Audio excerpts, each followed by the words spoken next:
So next we have a question here that we received quite a while ago. Who is this from? Let's see. This is from Patricia. We received this on April 8th, so it's been a while. Sorry, Patricia. Sorry, Patricia. All right, here we go. We brought a 7-month-old rescue pup into our home. First off, did you have any questions on that e-collar versus invisible fence stuff? No, it was a good one. All right, making sure I'm ending these at a good place. All right. No, you're anxiety good. medication, done. E-collar versus invisible fence, done. Done. Question with Patricia. We brought a 7-month-old rescue pup into our home. He's probably mostly Dutch Shepherd. More dog than I'm used to handling. He's more dog than most people are used to handling, let's say. Yeah. He's smart and loyal and a bit of a punk. I love those ones. We are working with him and setting boundaries from minute one. My main concern right now is that he's overwhelming our 4-year-old husky healer. She is a confident dog, but after a while she is over him. He gets to the point where he doesn't respect her cues. We always intervene, giving them plenty of time apart, bring them together to only chill.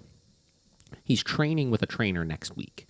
Is there anything I'm missing? Anything more I should be doing? He's a challenge, and I want to do the best for all of us. Thank you. It's a good question, and it's a fairly easy one, honestly, if we're breaking it down. So the key here, listen, you got a pushy dog. You're getting the dog started with training. Obviously, it sounds like you probably have started already, which is a positive. The first step is obviously having some communication established. I talk about this all the time. With any dog, we have to have communication to be able to tell the dog 3 different things. One is yes, in a way they understand, so we can let them know when they're doing something properly. Mm-hmm. One is no, so we need to tell them in a clear way that they understand when they're doing something incorrectly and a way to punish that behavior, so some sort of consequence. And then 3, we have to be able to then give the dog direction of what it is we want them to do, right? Mm-hmm. Now, you don't have to have all of those things established initially. Sometimes, frankly, just having the ability to tell the dog no is more than enough, because if we're not telling them no, then they're clearly doing something right? Yeah. If we're not telling them no, the things that they are doing are acceptable, right? Mm-hmm. And we could teach solely boundaries and let them learn to exist within those boundaries. Because honestly, that's a part of domesticating dogs, is dogs learning to exist within a certain parameter of boundaries and rules, right? I like having the yes and the direction component to be able to help micromanage in places where it might be a little unclear, right? So we've talked about this before, but people coming over the house, moving food from the kitchen to the dining room, situations where, the dog is not necessarily doing something incorrect if they're up moving around and stuff, but I need to micromanage that situation a little more effectively just to keep everybody kind of comfortable and safe, right? But initially, the problem here is the training that will help get the dog into that compliant state of mind, but also the pestering of the younger dog. Now, I don't know what this typically looks like, and I don't know how far the dog starts getting over it. Is over it just walking away? Is over it giving a little air snap? Is over it showing teeth? Is over it they full on start getting into it with each other, Yeah. We need to have that clarified first, but ultimately, it sounds like the way that they are trying to give the space and create the boundaries is incorrect, right? So based on this part right here, it says, we always intervene, give them plenty of time apart, and bring them together to only chill.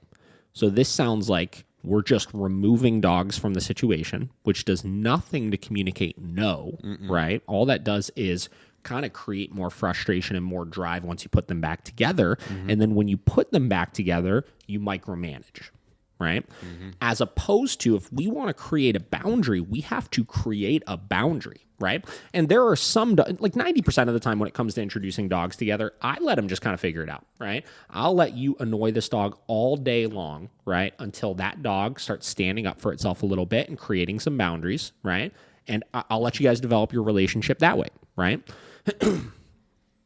But there are some dogs where we need to step in and we need to create further boundaries just for safety sakes, just for training opportunities, things like that, right? So if I start noticing that Vinny keeps going up and is pestering Vera over and over and over again, and it's pissing her off, and she's trying to communicate boundaries and he's not reading them, et cetera, et cetera, et cetera, I need to, at some point, teach Vinny to respect the boundary she's creating. So how do I do that? Have a way to correct the dog. So have your no establish your ability to tell the dog no in a way that they really understand. Again, I use e-collars for this. I use pet correctors for this. I use bonkers for this, whatever. I don't care what you use for it, but the dog has to care about it. And what you do is you let them do their thing. And the second that you notice that your dog is creating a boundary, could be an air snap, right? The second he does that, if Vinny were to go back again after that, I would tell him no and correct him then, right? But it would only come after the one dog does whatever the sign is that she wants him to stop doing that with, right? And what I would do is I would create that boundary right after the fact, and I would start conditioning in, if she does this and you don't respect that, then I'm going to step in and handle it then at that point, right? So it unintentionally turns her doing that into the cue for him to leave her alone, right? So that's how I would be handling this situation. And past that correction, there should be no micromanagement that needs to take place. There should be no, we're creating calm energy or this or that or anything, because he should have respected that boundary and stopped doing it altogether, not just stop for 3 seconds and try it again later. Yeah. Right? So frankly, it's as simple as that. You communicate the boundary that way. And then from there, listen, I'm all about creating calm, chill time in the house. Like, I don't really allow my dogs to roughhouse indoors. I save all the high energy play and stuff like that for outside. But that is once you have the training established, and you could start utilizing things like down stays or bed stays or stuff like that to create low arousal kind of time. But for right now, it sounds like all you need to do is create that boundary. And this goes for anybody, especially if you have your dog trained. If you're having issues in a multi-dog household of one dog not picking up on the other dog's cues, that is how you would teach them to respect those cues, you know? And like I said, I typically will let things go a little bit further than most people because I want them to establish that relationship with each other and figure out who is ultimately in charge of those kind of things. But it's not wrong to step in and stop that kind of stuff. No different than, if your dogs are just kind of being annoying and just kind of like running around and playing with each other, you correcting for it and just telling them to knock it off, it's not incorrect. If it's annoying you, there's no problem with it. So, Patricia, I hope it helps. Do you feel like sometimes, when you have a dog already in your house and then you bring in another dog, do you feel like people sometimes I know where you're going to go with this. They always give the old dog the benefit of the doubt? Yes. I feel like that happens a lot. So what are your thoughts on that? Like getting people to be like, listen, you got to look at your old dog too.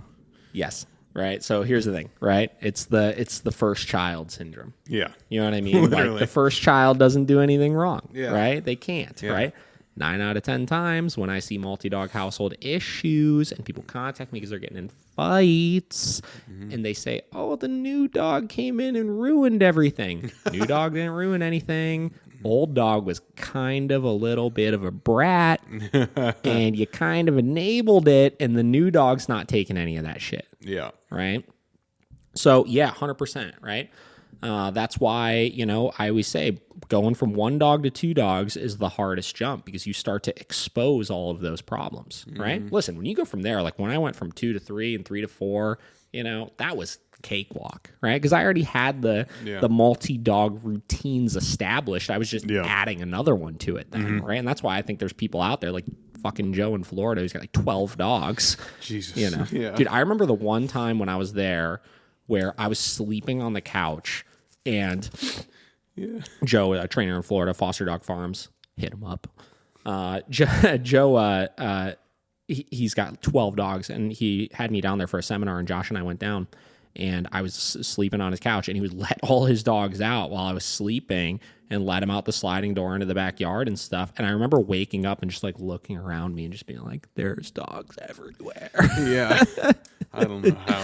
But it was crazy because I even told him, I was like, this feels like it's only like, I mean, it's a lot of dogs, obviously, but it felt like it was like only 5 because he communicated with all of them effectively and efficiently, and it wasn't a big problem, you know?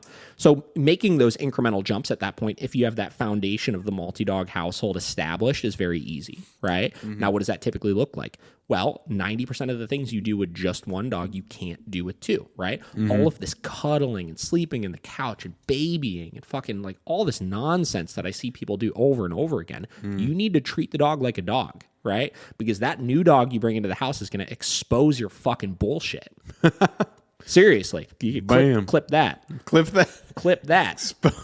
Expose your fucking Honestly, bullshit. that's it, right? Like is if you're treating your dog like a baby and not like a fucking animal, what's going to happen when you bring another dog in is that dog's going to say, I'm an animal, and this thing is a fucking disaster of a fucking animal right now because you've created it, and it's going to expose your bullshit, and you're going to have fucking problems, Yeah. right? So that's it, right? Like and nothing against your dog, like you created it. You know what I mean? Like all of those things that you like doing with that dog, you need to ask yourself, listen, I don't recommend doing it to begin with, right? But you need to ask yourself, do I need to live this kind of life with this dog right now? And if I do, I probably shouldn't add another one to it, right? Yeah.